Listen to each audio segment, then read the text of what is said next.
Hey guys, Jonathan from Stubmaster Reviews, and today I'm here to review Iron Man 2, one of the earlier MCU films. Now, something to note about Iron Man and Iron Man 2 is this is before the big expanded universe thing was a big deal, before you had a post-credit scene initiating what the next big thing was going to be, and each of the MCU films before the first Avengers film really just focused on being their own film. And Iron Man 2 has received a lot of criticism from people for not being as good as the first one, for not really having a clear villain, and the fact that there's not a whole lot that happens in the film, nor is there a whole lot of Iron Man in suit, so to speak.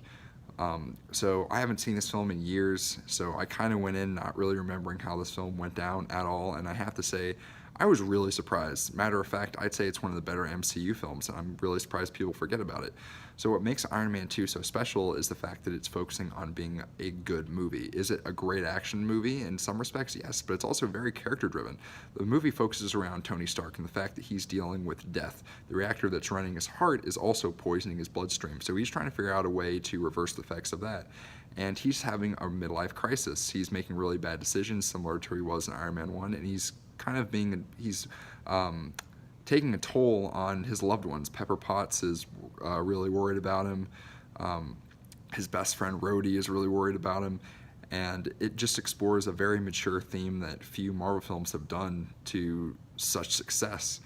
Another really big thing that I enjoyed about this film is the performances. Of course, Robert Downey Jr. is fantastic as Iron Man, but I'd say that he gives maybe his best performance here in this film. I haven't seen Iron Man 3 in a long time, so can't really speak for that, but he just gives a very grounded performance, and a lot of it is just raw emotion of just expressing a man who's really dealing with something terrible. Also, I really liked Mickey Rourke in the film. You know, he's not in it for a whole lot, but he plays Whiplash, and he's a really interesting character. You can see his motivation, a lot more so than Jeff Bridges' character from the first one, and I really like Jeff Bridges in that movie. However, Mickey Rourke does have a much more personalized motivation that the audience could sympathize with, potentially. Now, there's one character I really didn't care too much for, and that is Hammer, played by Sam Rockwell, and Mr. Hammer really serves no purpose than to give Whiplash kind of like materials to work with, so to speak, later on in the film, and just act as a competing contractor for the U.S. government against Stark's company. And he was just okay. I mean, there wasn't anything particularly wrong with him, except he was just kind of annoying sometimes, and his character really didn't serve a purpose, nor did his character have a motivation for being such a jerk in the first place.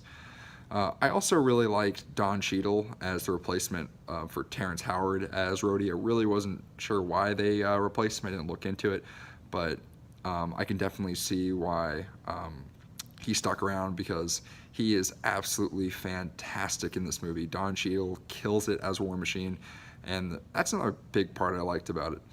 War Machine is really cool in the film. I'm a Marvel fanboy, so seeing War Machine on screen doing really cool War Machine things is awesome. There's in the last 20 minutes of the film, there's this awesome showdown that's pretty much just Iron Man and War Machine back to back, just fighting, just waves of drones, and it's very entertaining and blockbuster fun in that respect.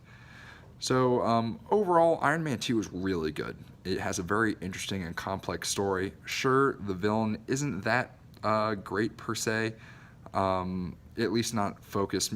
I wish there was more Mickey Rourke in there, because I'd say that he would have been one of the stronger MCU films had he been given more screen time. Fortunately, that's not what we got, but I really enjoyed the direction they took Tony Stark. I really liked the focus on character development and the fact that there was a very good arc for Tony's character. Overall, it was just a very fun and different Marvel movie, and it wasn't a repeat off Iron Man 1. I mean, it easily could have just ripped off the exact formula, but it didn't, and it was a complete departure, and it was a great continuation for the story. So overall, I really enjoyed Iron Man 2. I'm going to go ahead and give it a 4.5 out of 5 stars. Shoot me. This was a great MCU film, and I think if it were to come out today, it would be praised. So guys, how did you like the review? Did you love it? Did you hate it? Please let me know in the comments. Also, make sure to like this video and subscribe to my channel if you haven't already done so.